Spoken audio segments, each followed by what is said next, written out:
And I have Lindsay Taylor with me today from NaughtyGood Bites, and that's chocolate that is absolutely fabulous. I haven't tasted it yet, but I will, right? I will. So we've been working together for a while to put some subscription boxes on her website, and that's how I got to know Lindsay. So she's going to tell us all about how she started her business and what she's doing, why she did it, and also what she would do differently if she ever started again. So, Lindsay, tell me what. Obviously, you're selling chocolates, right? So, what did you do before you sold chocolates, and why did you get into it? How did you get into this? Perfect. Yeah. So I'm selling chocolates now, but I've been a graphic designer and I've owned my own business for about 20 years. So, that I've worked for large corporations, small businesses, been doing the whole gamut. And so we have this little event in our town. I live in a really small town in New Hampshire, and it's an annual event. We've been doing it for about 31 years now, and it's a holiday event.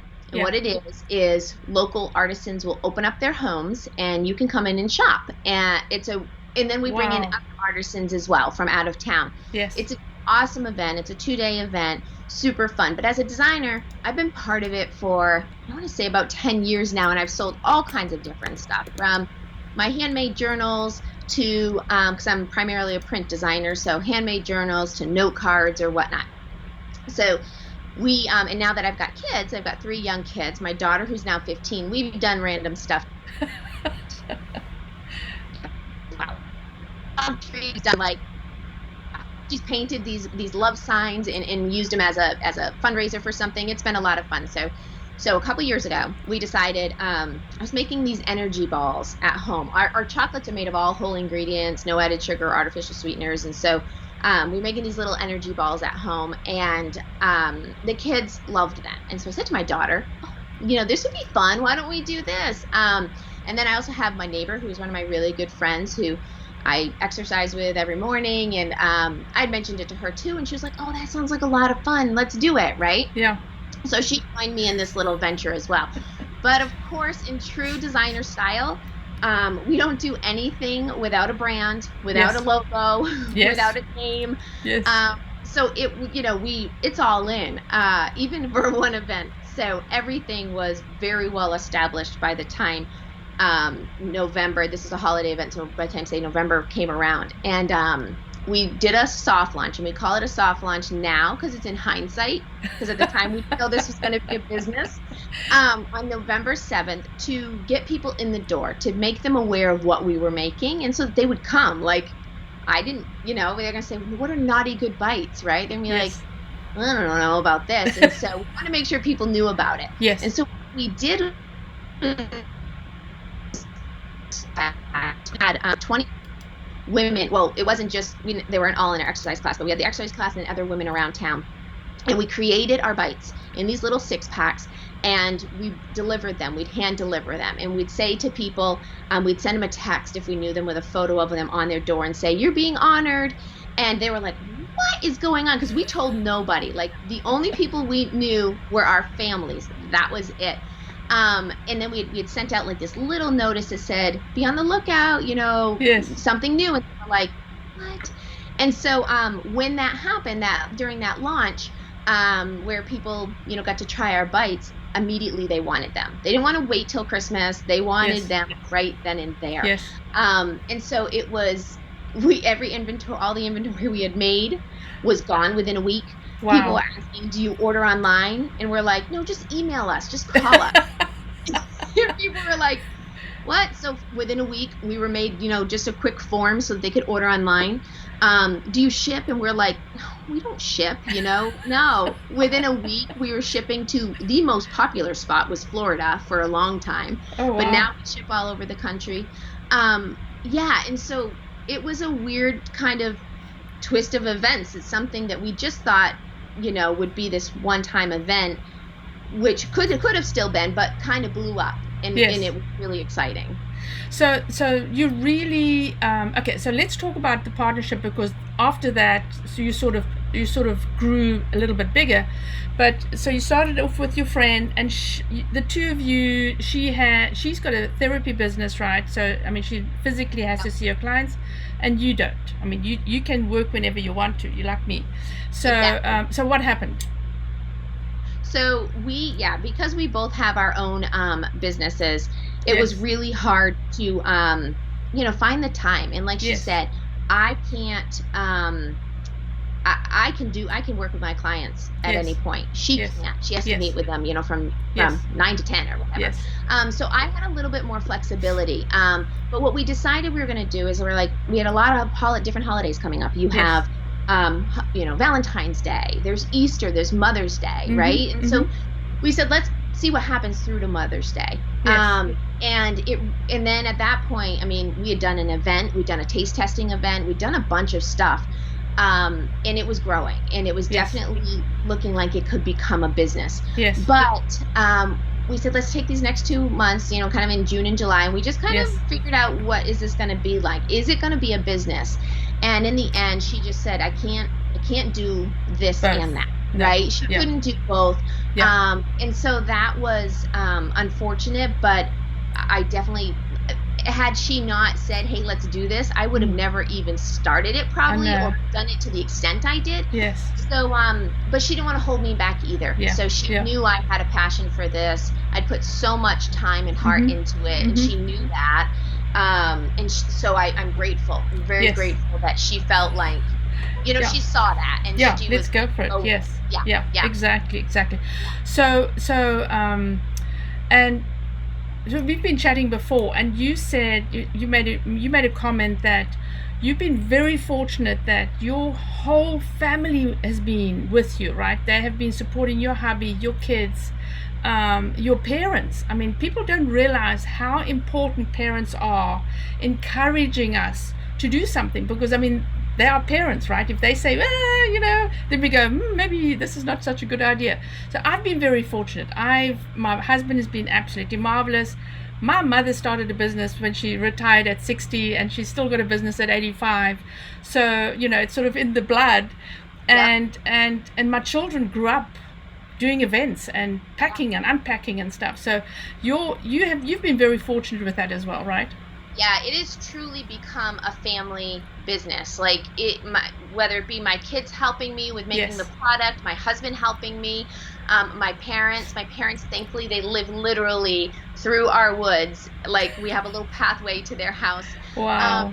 And so it's wonderful that they've been able to help. And I know we've talked before. I had when I left the corporate world of design to become a designer, work for myself, they thought I was nuts. They thought, she's crazy. They both had very successful careers, but all linear. Like, it's been, my mom was a nurse, my dad was a mechanic, and they stayed in that field their entire careers. And so I think that helped when they saw that I was, my all my work as a designer, and of course their money in my college in the college tuition, I know, right?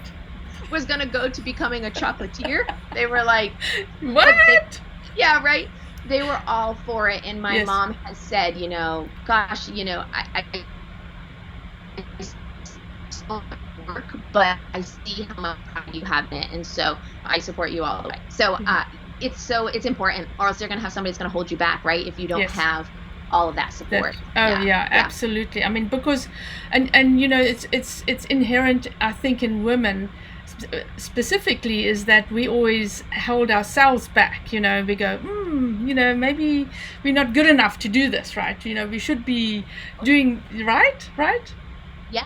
Oh yeah, I mean, I'm going from a designer to a chocolatier. Like, what right do I have in doing this, right? I didn't go to school for this. I mean,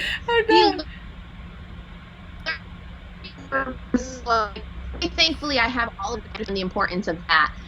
But making chocolate, and in all honesty, there are very few people doing what I'm doing. And so I don't have a whole lot of role models or people that I can kind of contact and be like, hey, because you think, oh, you just coat chocolate. It's so different the way, crazy stuff, the way science works, right? The way that the fats from the nut butters are migrating with the fats from the chocolate, and what that does to the chocolate. It's like all these things that I'm learning about, and I really don't have anybody to tap into.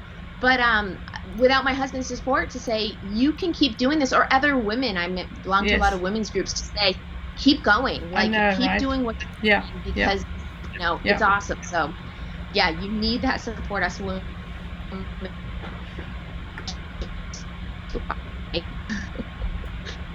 Okay, so yeah, you froze there a little bit, but that's the nature of the game. So what have you? I mean, I know you've learned so many things. What has really stood out for you on this journey of what you've learned? Yeah. So, I learned I wouldn't do anything differently, but yes, right, because I don't think I would have gotten to this point had I not gone through all of those stages. Yes. Have learned as a somebody who did kind of start with a partner, sort of. We weren't really, I guess, officially a business. We were, but is that when you have a partner, to define those roles is super important, right? Like to define, this is what you do, this is what you do. That was really really hard. I did a lot of wanting to do it all to show her that it could be possible, we could do this, because she didn't have the time to put into it. But it also made her feel like she didn't bring much value, right? So we needed to, I think, defining those roles, finding somebody who can do something that you can't, their strengths, where your strengths are opposite, if you're going to find a partner, is super important. But I've also learned too, in all of it, that I can do it alone. So, exactly. Yes. It's how I also very well by myself.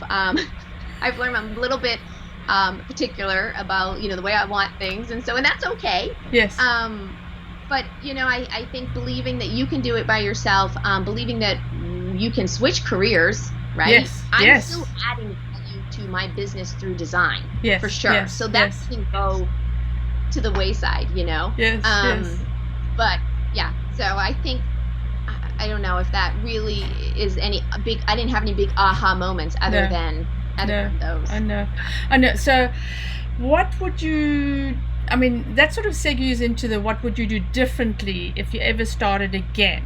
I mean, you just fell into it, and from one point to the next, it sort of evolved itself. And I can tell you, most small businesses, as you know, you've worked with a lot of small businesses, that's how it is, right? They fall into stuff, and then it sort of moves on very quickly. What would you do differently if you ever started again?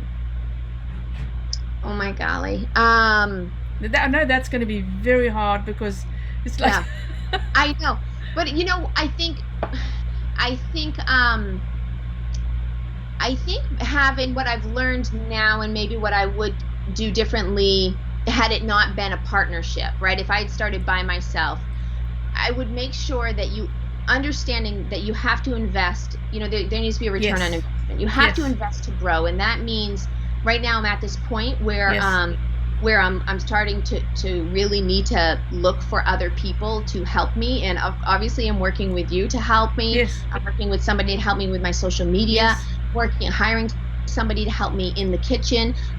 Those are all things that we might not be able to financially do in the beginning, but it will alleviate, when you get to that point, maybe not in the very, very beginning. I'm only in year 2, but to understand when you get to that point, you need to ask for help, or else you will never grow, right? Exactly. And you will just kind of stay where we're at. So we're in that spot right now, and I'm not sure if it would have helped to have that knowledge. I think it would have helped to understand that from the beginning, that I'm going to need to ask for help. At some point, and to be okay with that. So have you considered, so I mean, you are scaling now, so did you look at your pricing at that level? I mean, you knew, okay, so if I'm hiring somebody, my products will have to absorb the cost of that. Did you look at that in the beginning? So actually 2 years, so when we first started, like I said, it was really just this little hometown event, and so our pricing wasn't through the roof. But I realized once I took it over that this pricing we couldn't maintain this pricing. Yes. Like, the jump I had to make was going to be pretty substantial, right? It was going to be Yes. at least like a 25% jump. And so I knew I would do that over at least a 2-year time frame. Yes. So I kind of went halfway last year. And then this year we're going to be doing, actually, just next week, we have to make another increase. And that will be able to absorb having somebody else help me as well. So I think, I think you do have to make those hard decisions. But you can also do it in so many different ways. We've done it for 2 years, and so it's a big jump on somebody to be like, whoa, and being honest with your customers. Like, Yes. I think we have a ton of repeat customers. Yes. And I flirted with the idea, do I tell them, do I not? And so being transparent with those repeat customers and giving them a discount, or giving them, one-time discount or something. Yes. Let them know, this is why we have to do this. We have to do it too because of COVID, really. I know, right? Is another thing. The cost of things are so expensive. Yes, so, yes, exactly. Yeah. Okay, this has been absolutely brilliant. Thank you so much for coming on, and I know that we have you on as a speaker soon to talk about packaging and branding. I'm so excited about that. But we have to finish with this one. Thank you so much again for coming on, telling everybody, because I know you've got so much experience with owning your own business, but also being a professional branding person, so you got a leg up from everybody else. Again, thanks, and we will be back on the hour. Bye. Awesome.